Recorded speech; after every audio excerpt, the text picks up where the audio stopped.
الحمد لله رب العالمين، والصلاة والسلام على رسوله الكريم، أما بعد. قرآن کریم میں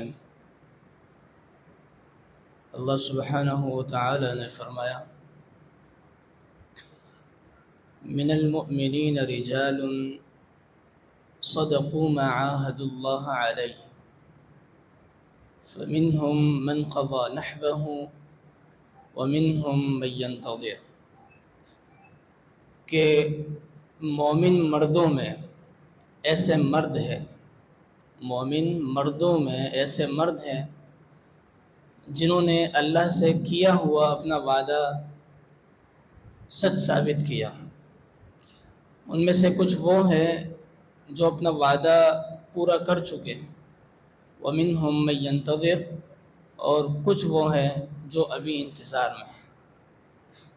جنہوں نے اللہ تعالیٰ کے ساتھ اپنا وعدہ برحق دکھایا، اس میں سر فہرست صحابہ کرام رضوان اللہ علیہم اجمعین ہے. صحابہ کرام کی وہ جماعت جنہوں نے اپنا تن من دھن سب کچھ اللہ کے لیے قربان کر دی اور اس آیت کے پہلے مصداق بنے. پھر ان صحابہ میں ایک عظیم جرنیل اور بڑے مجاہد اور ایک بڑے مومن وہ خالد بن الولید رضی اللہ عنہ تھے. یہ خالد بن ولید جو نام ہے، اس میں ایک وزن ہے، ایک رعب ہے، ایک حیثیت ہے اس کی. جب ہم لیتے ہیں خالد بن ولید تو اس کا اپنا ایک الگ مقام.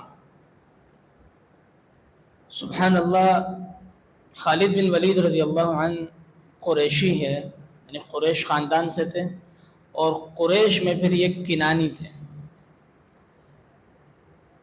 مکہ میں پیدا ہوئے اور عرب کا یہ دستور تھا کہ وہ اپنے نومولود بچوں کو صحرا کی طرف منتقل کر دیا کرتے تھے، کیونکہ صحرا کا جو موسم ہے یہ صاف ہوتا ہے اور سخت ہوتا ہے. تو وہ اس لیے بھیجا کرتے تھے تاکہ ہمارے بچے سخت بنیں، مضبوط بنیں. اور وہاں پر ایک عورت کو متعین کرتے ہیں، وہ اس بچے کو دودھ پلاتی، اس کی پرورش کرتی، اور جب کچھ سالوں کا ہو جاتا پھر اسے اپنے آبائی علاقے کی طرف بھیج دیا جاتا. خالد بن ولید رضی اللہ عنہ کو بھی شروع کے 6 سال صحرا میں گزارنے پڑے، اور بچپن سے ان کو گھڑ سواری، تلوار چلانا، تیر اندازی اس کا شوق تھا. ان کے والد ہیں ولید بن المغیرہ، یہ بنو مخزوم قبیلے کے سردار تھے، اور یہ وہ شخص ہیں جن کو وحید بھی کہا جاتا ہے. وحید کا مطلب ہے ایک، یعنی ہر سال کعبے کو غلاف پہنایا جاتا ہے تو ایک سال پورا قریش چندہ کر کے غلاف پہناتے تھے، اور دوسرے سال یہ ولید بن المغیرہ اکیلا غلاف کعبہ چڑھاتا تھا. انتہائی مالدار بھی تھا اور اس کے ساتھ ساتھ بڑا سخی بھی تھا. اس نے پابندی لگا رکھی تھی کہ میرے علاوہ کوئی حاجیوں کو کھانا پینا پیش نہیں کرے. اللہ اکبر. یہ وہ شخص ہے جس کا تذکرہ بھی قرآن میں سورۃ المدثر میں ہے. انہ فکر وقدر فقتل کیف قدر. یہ خالد رضی اللہ عنہ کے والد ہیں. ان کی والدہ لبابہ الصغرى بنت الحارث. اسی لبابہ کی ایک بہن ہے میمونہ، جو اللہ کے رسول کے نکاح میں تھی، میمونہ بنت الحارث. تو معلوم یہ ہوا کہ خالد بن ولید کی خالہ رسول اللہ صلی اللہ علیہ وسلم کی زوجہ ہے، ام المؤمنین. یہ 9 بھائی تھے. خالد بن ولید کے 8 بھائی مزید تھے، جن میں سے صرف یہ 2 بھائی مسلمان ہوئے، ایک خالد اور دوسرا ولید رضی اللہ عنہ. باقی 7 وہ کفر کی حالت میں مرے.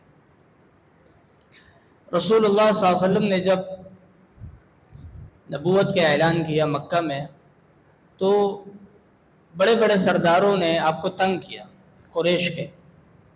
خالد بن ولید یہ مشرکین کے لشکر کے سپہ سالار تھے، جرنیل تھے. انہوں نے آپ کو مکہ میں تنگ نہیں کیا، نہ آپ کو اذیت تھی، بلکہ خاموش طبیعت کے تھے لیکن انتہائی خطرناک۔ سبحان اللہ، رسول اللہ صلی اللہ علیہ وسلم جب مدینہ ہجرت کر کے گئے اور مدینہ ہجرت میں پھر واقعہ پیش آیا بدر کا، یہ پہلی جنگ تھی حق اور باطل کے درمیان، اس میں اللہ نے کافروں کو ذلیل کیا، رسوا کیا۔ خالد بن ولید رضی اللہ عنہ جنگ میں شریک نہیں تھے، کیونکہ ان کو منع کر رکھا تھا کہ تم ہمارے ساتھ نہیں آؤ گے، بلکہ ہم جائیں گے غرور میں، تکبر میں، اور مسلمانوں کو ختم کر کے آئیں۔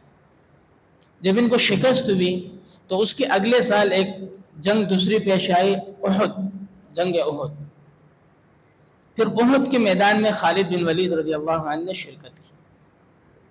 اللہ اکبر، صرف شرکت نہیں کی انہوں نے، بلکہ جنگ کا جو رخ بدلا تھا، جنگ میں اپنا جو پانسہ پڑا، وہ خالد بن ولید رضی اللہ عنہ کی ایک ظاہری سبب کی وجہ سے۔ اس میں اگرچہ اللہ کی حکمتیں تھی کہ احد کے میدان میں کیا ہوا، لیکن ظاہری سبب خالد بن ولید، اور وہ ایسے کہ رسول اللہ صلی اللہ علیہ وسلم نے جو میدان احد ہے اس میں ایک پہاڑ ہے چھوٹا، جبل رومات کے نام سے، اس میں آپ نے 50 تیر انداز مقرر کیا تھا۔ آپ نے فرمایا کہ یہاں سے کچھ بھی ہو جائے نہیں اترنا۔ ایک حدیث میں تو یہ آتا ہے کہ آپ نے فرمایا اگر ہمیں قتل کر دیا جائے اور تم دیکھو کہ کوے آ کر ہمارے گوشت نوچ رہے ہیں پھر بھی نہیں اترنا، اتنی تاکید آپ نے فرمایا۔ بڑے حکیم انسان تھے رسول صلی اللہ علیہ وسلم، آپ کو پتا تھا کہ اس میدان میں یہ سب سے اہم جگہ ہے، یہ ہمارے کنٹرول میں ہے تو میدان بالکل ہمارے سامنے واضح ہے۔ لیکن مسلمان جنگ جیت چکے تھے اور مال غنیمت سمیٹا جا رہا تھا۔ یہ جو تیر انداز تھے 50 بندے، انہوں نے دیکھا کہ ہم تو جنگ جیت چکے ہیں، یہ بھی نیچے اتر آئے، تقریباً 40 بندے اس میں سے نیچے اتر آئے، 10 بندے اوپر رہ گئے۔ مشرکین پیٹ پھیر کر بھاگ رہے تھے، حتیٰ کہ ان کی جو عورتیں ہیں ان کی پنڈلیاں نظر آ رہی تھیں، اتنے خوف و ہراس میں بھاگ رہے۔ لیکن خالد بن ولید رضی اللہ عنہ، میں نے آپ سے کہا کہ اس بندے میں اللہ نے چند صفات رکھی تھی کہ جب ساری قوم بھاگ رہی ہے یہ اس انتظار میں ہے کہ میں دوبارہ پلٹوں گا کیسے، اور وہی کیا اس نے دیکھا کہ اب جبل رومات بالکل خالی ہے میرے لیے، تو جبل رومات کے پیچھے کی طرف سے وار کیا۔ جو 10 صحابہ تیر انداز تھے ان کو تو شہید کرنا آسان تھا، شہید کرنے کے بعد بیک سائڈ سے مسلمانوں پر حملہ ہوا۔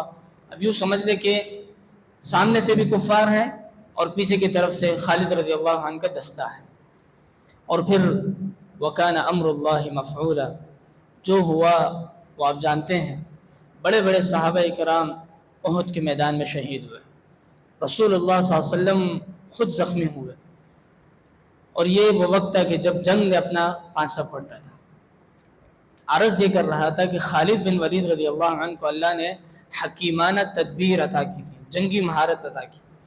پھر اگلی جنگ ہوئی غزوہ احزاب، اس میں بھی یہ مشرکین کی طرف سے کمانڈر بن کر آئے تھے، لیکن اس میں اللہ تعالیٰ نے مشرکوں کو رسوا کیا اور وہ پیٹ پھیر کر بھاگے۔ وہاں بھی ان کے ایک واقعہ مشہور ہے کہ جب ساری قوم جا رہی تھی تو خالد بن ولید رضی اللہ عنہ پیچھے مڑ کر دیکھ رہے تھے کہ کہیں مسلمان ہم پر حملہ نہ کریں، اور اس کے لیے دلیری اور بے خوفی ہونا ضروری ہے۔ آتے ہیں اس مسئلے کی طرف کہ خالد بن ولید رضی اللہ عنہ اسلام میں کیسے داخل ہوئے۔ رسول اللہ صلی اللہ علیہ وسلم جب عمرہ قضا ادا کرنے گئے تھے، عمرہ قضا سے مراد اللہ کے رسول جب اپنے صحابہ کو لے کر عمرہ کرنے گئے تو مشرکین نے آپ کو روک دیا، عمرہ کرنے نہیں دیا۔ اس موقع پر جنگ ہو جانی تھی، لیکن رسول صلی اللہ علیہ وسلم نے فرمایا کہ نہیں، ہم صلح کریں گے۔ صلح ہوئی، اور صلح میں چند شرائط طے پا گئے۔ ایک شرط یہ تھی کہ مسلمان اس سال عمرہ نہیں کریں گے بلکہ اگلے سال آ کر عمرہ کریں گے۔ رسول صلی اللہ علیہ وسلم نے یہ شرط قبول کی۔ اب اگلے سال رسول صلی اللہ علیہ وسلم جب صحابہ کرام کے ساتھ عمرہ ادا کرنے گئے تو اس کو عمرہ قضا بولتے ہیں، یہ عمرہ قضا ہے۔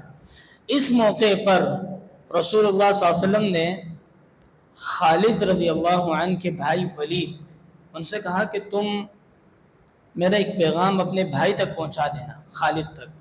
کہا اللہ کے رسول کیا پیغام ہے؟ فرمایا کہ اس سے کہنا کہ تم جیسا عقل مند انسان اور ہوشیار انسان ابھی تک اسلام میں کیسے داخل نہیں ہوا؟ تعجب کی بات ہے۔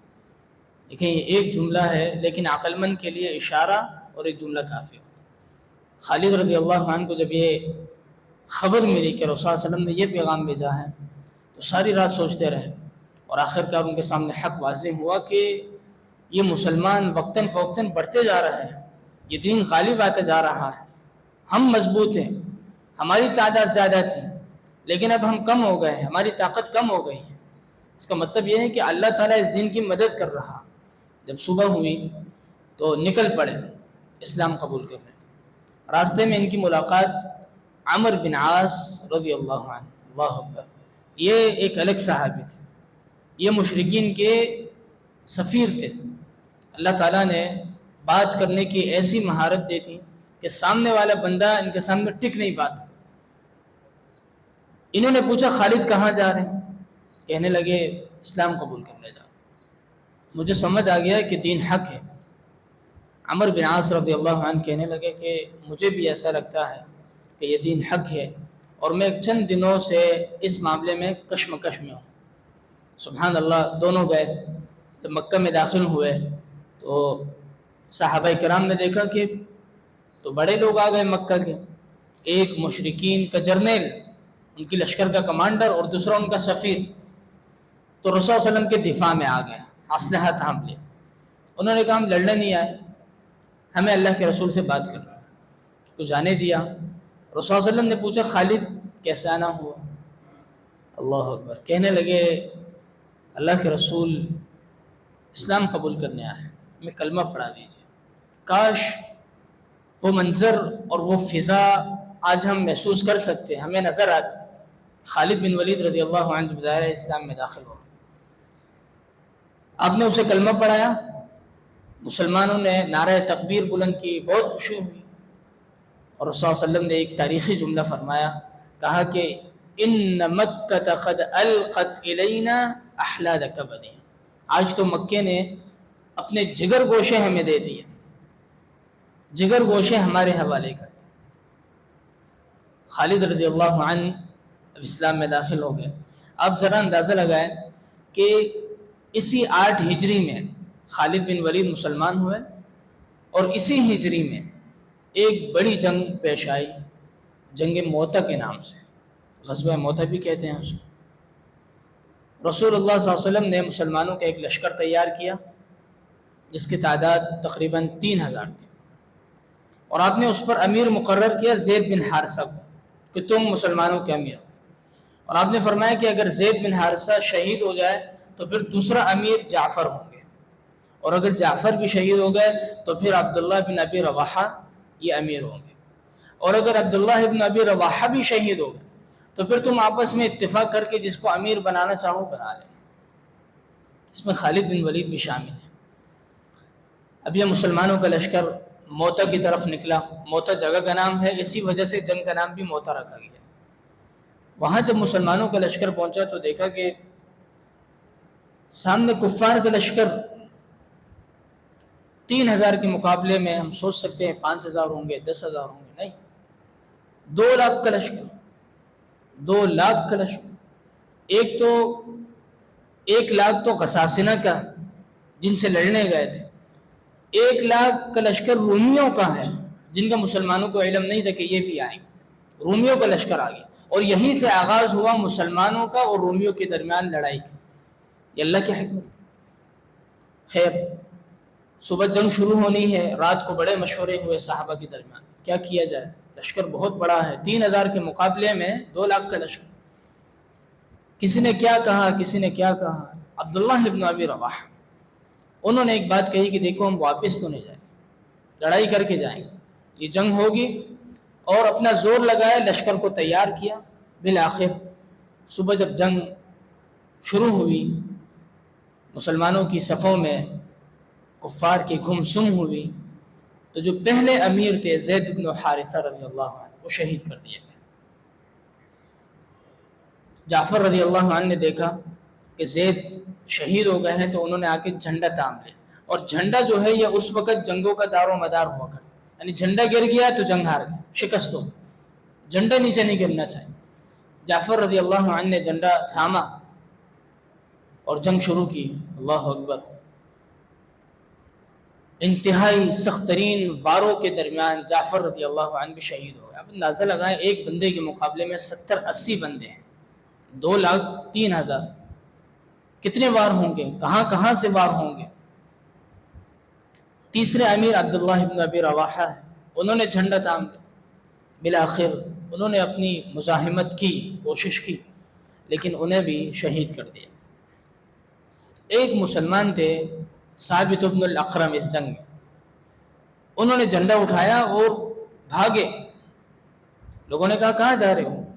وہ فوراً جا کر خالد بن ولید کے پاس پہنچے اور انہوں نے جھنڈا تھما دیا.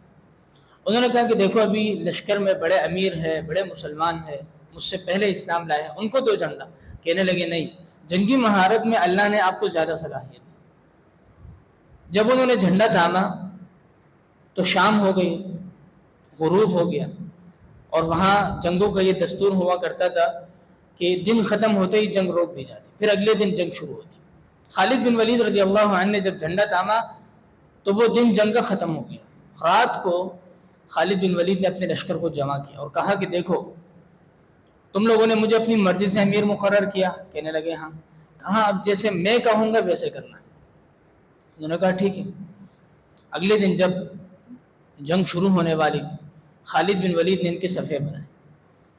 جو پہلے صفوں کے لوگ تھے ان کو پیچھے کر دیا, جو پچھلے کے تھے وہ آگے کر دیا, دائیں بائیں والوں کو مخلط کر دیا, یعنی یہاں کے ادھر اور ادھر کے وہاں. یہ اس لیے کیا تاکہ دشمن کو چہرے بدل نظر آئے اور ان کو جو شائبہ ہو کہ ان کے بندے جو کل نظر آ رہے تھے, کئی دنوں سے دیکھ رہے تھے, وہ اب نہیں ہے, یہ کوئی نئے لوگ آئے ہیں, یعنی ان کو سپورٹ ملی ہے, ان کے کوئی نئے دستے آئے ہیں. اللہ اکبر. یہ جنگی حکمتیں ہوئے. کچھ صحابہ کو خالد بن ولید نے اس لیے مقرر کیا کہ تم نے دور سے مٹی اڑانی ہے, غبار, ایسا لگنا چاہیے جیسے وہاں سے ایک لشکر آ رہا ہے. یہ خوف ڈالنا کافروں پر, باقی تو اللہ تعالیٰ کا کام ہے, لیکن ظاہری اسباب تو اپنانے ہیں. اللہ اکبر. اس دن جو جنگ ہوئی, غزوہ موتا, جنگ موتا, ایک بڑی جنگ ہے تاریخ. خالد بن ولید رضی اللہ عنہ سے کوئی پوچھا کرتے ہیں کہ خالد وہ جنگ موتا کے بارے میں تو بتاؤ, کیا کیا تھا تم نے؟ سبحان اللہ. فرمایا کرتے تھے کہ اور کیا بتا سکتا ہوں, میرے ہاتھ میں تقریباً 9 تلواریں ٹوٹ گئی تھی اس دن. 9 تلواریں, لوہے کی تلوار. اور ہم جیسے کمزور لوگوں تلوار اٹھانے میں بھی مزاحمت کریں, اس کو اٹھانا, اسے چلانا. تاریخ میں آتا ہے کہ یہ اس فوج کے ایک طرف سے داخل ہوتے ہیں اور دوسری طرف سے نکل جاتے ہیں, اور درمیان میں گردنیں تنوں سے جدا ہو جاتی.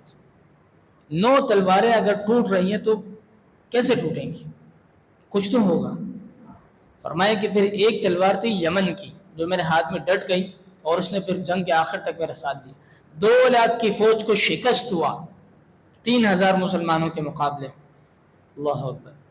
خالد بن ولید رضی اللہ عنہ میں اللہ تعالیٰ نے جنگی صلاحیتیں رکھی, اور اسی لیے رسول صلی اللہ علیہ وسلم نے اعتبار فوراً کیا.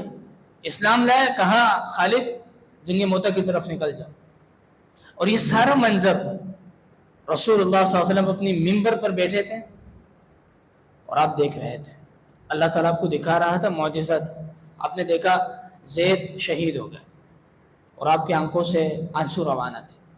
آپ نے فرمایا کہ جعفر بھی شہید ہو گئے. پھر آپ نے فرمایا عبداللہ ابن ابی رواحہ بھی شہید ہو گئے. آپ رو رہے تھے اور فرمایا کہ اب جھنڈا سیف من سیوف اللہ نے تھام لیا, یہ اللہ کی ایک تلوار نے جھنڈا تھام لیا. یہ لقب ہے خالد بن ولید کا. اس موقع پر ملا تھا ان کو سیف اللہ. کہتے ہیں نا خالد بن ولید جو سیف اللہ ہے, اللہ کی تلوار ہے, وہ اس جنگ موتا میں رسول اللہ صلی اللہ علیہ وسلم نے خطاب دیا. جب جنگ ختم ہوئی, مکہ آئے, تو رسول اللہ علیہ وسلم نے خالد بن ولید کو تھپکی دی اور کہا کہ سیف من سیوف اللہ, یہ اللہ کی تلواروں میں سے ایک تلوار ہے. سلط اللہ علی المشرکین والمنافقین, جو اللہ تعالیٰ نے مشرکین اور منافقوں پر مسلط کی. اسی دوران ایک خبر آئی کہ مشرکین مکہ نے جو صلح حدیبیہ میں معاہدہ ہوا تھا وہ ختم کر دیا, توڑ دیا ہے. اب یہ موقع ہے فتح مکہ کا. رسول اللہ صلی اللہ علیہ وسلم نے 10,000 کا لشکر تیار کیا اور اس کو 4 حصوں میں تقسیم کر دیا۔ ایک حصے پر خالد بن ولید رضی اللہ عنہ کو امیر بنایا۔ جب یہ مسلمانوں کا لشکر مکہ پہنچا تو باقی ساری دستیں بغیر جنگ لڑے مکہ میں داخل ہو گئے، کیونکہ سارے لوگ گھروں میں چھپ گئے تھے، کسی نے مزاحمت نہیں کی۔ کچھ لوگوں نے خالد بن ولید رضی اللہ عنہ کے دستے سے مزاحمت کی۔ خالد بن ولید جو جنگوں کے شوقین ہیں ان سے مزاحمت کی تو وہ غالب ہو گئے، انہیں قتل کیا اور قتل کر کے مکہ میں داخل ہوئے۔ مکہ میں داخل ہونے کے بعد رسول اللہ صلی اللہ علیہ وسلم نے خالد بن ولید سے کہا کہ تم بنی کنانہ جاؤ۔ بنی کنانہ اگر آپ کو علم ہے تو کفار کے 3 بڑے بت تھے، لات، عزا اور منات۔ یہ جو عزا بت ہے یہ بنی کنانہ کا تھا۔ رسول اللہ علیہ وسلم نے خالد بن ولید سے کہا کہ جاؤ اور اس بت کو توڑ دو۔ خالد رضی اللہ عنہ گئے اور جا کر بت توڑ دیا۔ واپس آ کر کہنے لگے اللہ کے رسول کام ہو چکا، آپ نے فرمایا کہ تم نے وہاں کچھ دیکھا؟ کہنے لگے نہیں اللہ کے رسول وہاں تو کچھ بھی نہیں تھا۔ آپ نے فرمایا نہیں تم نے بت نہیں توڑا، تم واپس جاؤ۔ جب یہ دوبارہ گئے تو خالد بن ولید رضی اللہ عنہ نے دیکھا کہ اندر سے ایک عورت باہر آئی، انتہائی ایک تو برہنہ تھی اور دوسرا غلاظت کی ڈھیر تھی۔ انہوں نے اپنی تلوار نکالی اور اسے 2 ٹکڑے کر دیے اور واپس آ کر رسول اللہ علیہ وسلم کو خبر دی تو آپ نے فرمایا ہاں تلک العزا، یہ عزت، اب تم نے بت توڑ دی۔ آپ نے فرمایا کہ اب کے بعد اس دھرتی پر عزا کی عبادت نہیں ہوگی، عزا ختم ہو گیا۔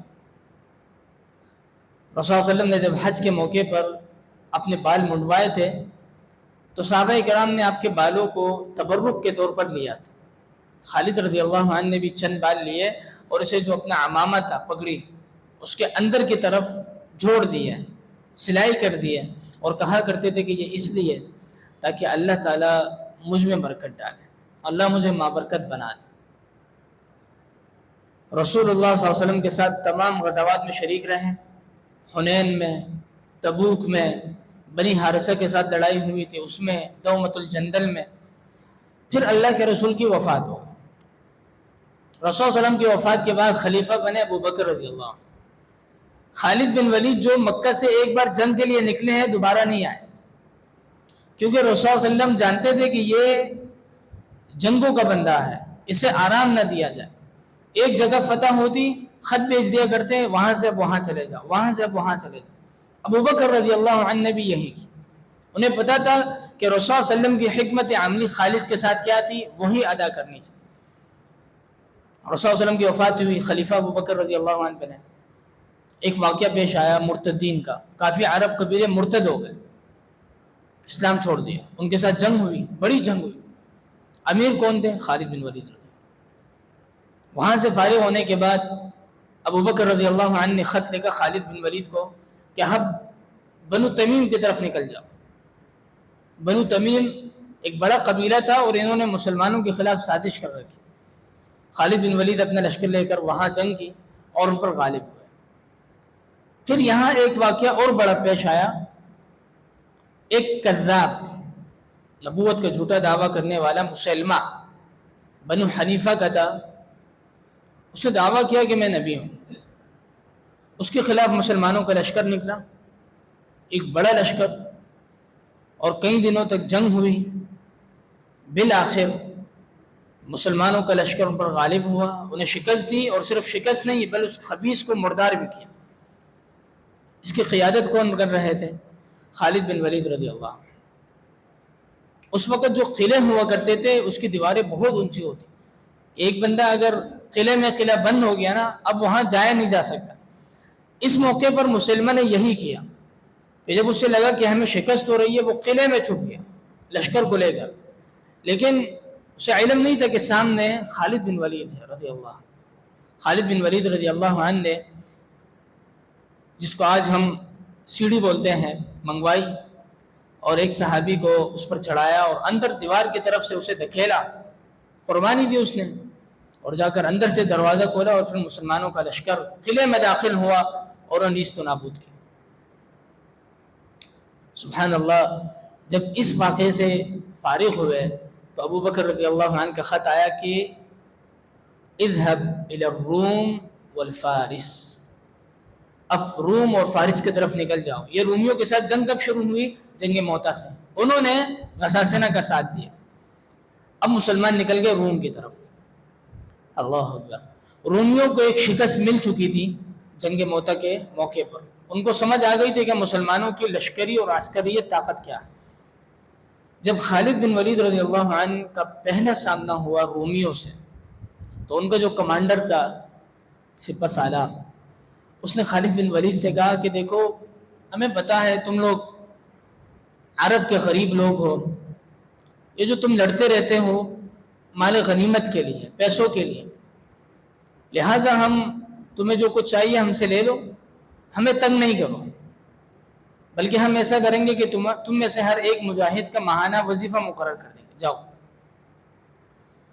خالد بن ولید رضی اللہ عنہ نے ان کو اسی انداز میں جواب دیا، کہا کہ اے شاہ روم کے سپہ سالار، تم غلط سمجھے ہو، ہم یہ جو لڑنے آئے ہیں تم سے پیسوں کے لیے نہیں آئے، غنیمت کے لیے نہیں آئے، بلکہ ہمیں کسی نے خبر دی تھی کہ رومیوں کا خون میٹھا ہوتا، رومیوں کے خون میں ایک مٹھاس، ہم تمہارا خون پینے آئے ہیں، تمہارے پاس دو آپشن ہے، یا تو اپنا خون ہمیں اپنی مرضی سے دے دو، یا ہم زبردستی لیں گے، لیکن لیں گے خون۔ یا کو سمجھ آ گئی کہ اس کے ساتھ بات نہیں کی جا سکتی، مسلمانوں کی لشکری تیاری ہوئی، اسی دوران انہوں نے ایک سازش چلی، جب خالد بن ولید رضی اللہ عنہ کا کھانا آ رہا تھا تو اس میں زہر ملایا گیا۔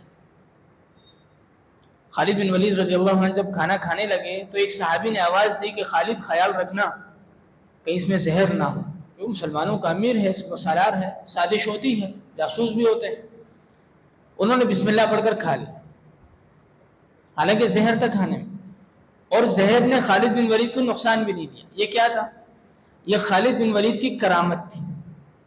اللہ کے ولیوں کی کرامت ہوتی ہیں، ہمیں لوگ کہتے ہیں تم اولیاء اللہ کی کرامات نہیں مانتے، مانتے ہیں، خالد بن ولید جیسا ولی ہو، کرامت کیوں نہیں ہو؟ تم کہتے ہو کہ یہ ننگ بلنگ غلاظت کے ڈھیر یہ اللہ کے ولی ہیں، نعوذ باللہ، ان کی کرامات ہیں، تو واقعی پھر ان کے کرامات ہم نہیں مانتے۔ ہاں، جو اللہ کے حقیقی ولی ہیں ان کی کرامات ہوتی ہے، اور اس پر قرآن و حدیث میں دلائل موجود۔ اب رومیوں کے ساتھ جنگ ہوئی، فارس کے ساتھ جنگ ہوئی، یہ شام کے علاقے فتح ہوئے، ایک طویل داستان ہے۔ خالد بن ولید رضی اللہ عنہ کی سیرت بہت زیادہ طویل ہے، کیوں؟ کیونکہ اس میں شام کے بہت سارے علاقوں کی جنگی تفاصیل ہیں، اور ہم یہاں بیان نہیں کر سکتے۔ بہرکیف اللہ تعالیٰ نے فارس کو، فارس یعنی کسریٰ جو اس وقت ایک عظیم سلطنت تھی، اس کو تتر بتر کیا خالد بن ولید رضی اللہ عنہ کے ہاتھ، انہیں ذلیل و رسوا کیا، اور اس خط پر خالد بن ولید رضی اللہ عنہ نے اسلام کا جھنڈا لہرایا۔ جنگ یرموک کے موقع پر جب ابو بکر رضی اللہ عنہ وفات پا گئے، خلیفہ بنے عمر بن خطاب رضی اللہ عنہ، انہوں نے ابو عبیدہ کو خط بھیجا۔ اس وقت ابو عبیدہ رضی اللہ عنہ خالد بن ولید کے ماتحت تھے، آرمی چیف جو ہے وہ خالد بن ولید تھے۔ خط کیا بھیجا کہ اب سے خالد بن ولید کو معزول کر دیا گیا ہے، اور تم مسلمانوں کے عظیم سپہ سالار۔ جب یہ خط ملا تو میں نے پچھلے سیرت میں ذکر کیا تھا کہ جنگ ہو رہی تھی، ابو عبیدہ رضی اللہ عنہ نے اس وقت یہ خط دینا خالد بن ولید کو مناسب نہیں سمجھا۔ رات ہوئی، ان کے خیمے میں گیا، ان کے سامنے خط پیش کیا۔ خالد بن ولید نے کہا کہ ابو عبیدہ تم نے مجھے پہلے کیوں نہیں بتایا؟ کہا کہ نہیں میرے بھائی، میرا اور آپ کا ہدف ایک ہے، مقصد ایک ہے، اس وقت تم جنگ میں مصروف تھے۔ سبحان اللہ، اب سے خالد بن ولید جیسا عظیم کمانڈر ابو عبیدہ رضی اللہ عنہ کے ماتحت، یہ ان کا اخلاص ہے۔ یہ نہیں پوچھا کہ کیوں، کیسے، ابھی تک تو یہ کیا میں نے، وہ کیا، نہ۔ امیر المؤمنین کا خط، امیر المؤمنین کون ہے؟ عمر بن خطاب۔ عمر بن خطاب یہ خالد بن ولید کا جگری دوست تھا مکہ میں، یہ دونوں ایک دوسرے کے ساتھ گھڑ سواری کرتے۔ یہاں پر شیطان وار کر سکتا تھا کہ دیکھو شاید تمہارے ساتھ عمر کی حسد ہے، لیکن نہیں۔ خالد بن ولید فرماتے ہیں کہ تھوڑی دیر کے لیے شیطان نے میرے دل میں وسوسہ ڈالا کہ شاید امیر المؤمنین میرے ساتھ حسد کرتے ہیں، لیکن وفات کے وقت خالد بن ولید کہنے لگے کہ واللہ علمت، اللہ کی قسم ہے مجھے یہ بات سمجھ آ گئی تھی کہ ان عمر یرید اللہ بکل ما فعل، کہ عمر رضی اللہ عنہ نے جو مجھے معزول کیا تھا نا عہدے سے، اس کی صرف اور صرف نیت اللہ اور اس کا دین تھا، اللہ کے لیے کیا تھا۔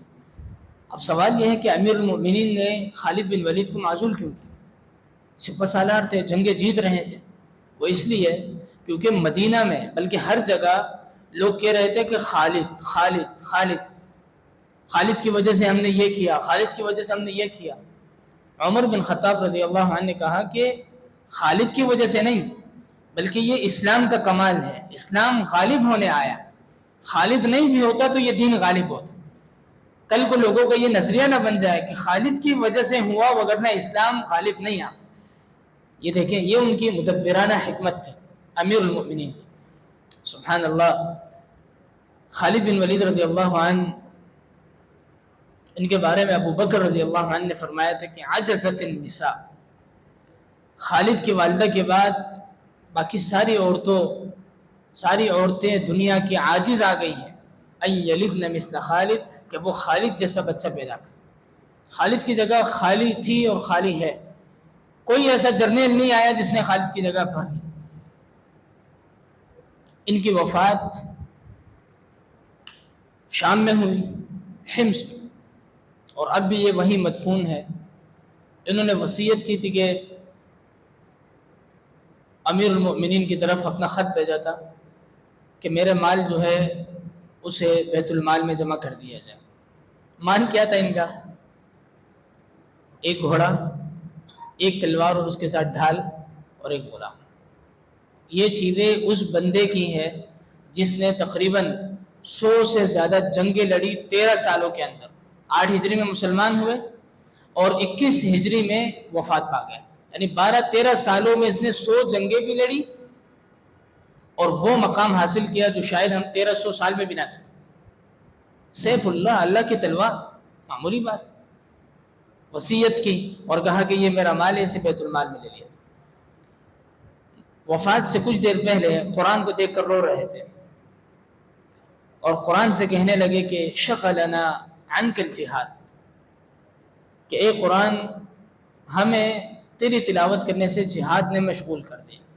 کتنا عظیم عذر ہے نا۔ کل کو اگر اللہ نے پوچھا خالد تو نے میرے کلام کی تلاوت نہیں کی، خالد بن ولید جواب دیں گے اللہ جہاد میں مشغول تھے، جہاد میں مصروف تھے، ہم کیا جواب دیں؟ عربی میں ایک لفظ ہے جہاز، زا کے ساتھ، اور یہ بولتے ہیں یہ موبائل کو، ٹی وی کو، یہ فضول پروگرام کو۔ اگر ہم عذر پیش کریں گے تو یہ کہیں گے کہ اللہ ہمیں جہاز نے مشغول کر دیا تھا، یہ فضولیات ہیں۔ اور خالد بن ولید کا عذر دیکھیں کہ اللہ ہمیں جہاد نے مشغول کر دیا۔ ان کی وفات ہوئی حمص میں اور اس وقت ان کی عمر تھی 58 سال، ایک تاریخ کے مطابق 56 سال، اور صحیح قول یہی ہے کہ ان کی عمر 58 تھی، یعنی 58 سال، اور یہ 21 ہجری میں وفات پا گئے اور وہی حمص میں ان کو دفن کیا۔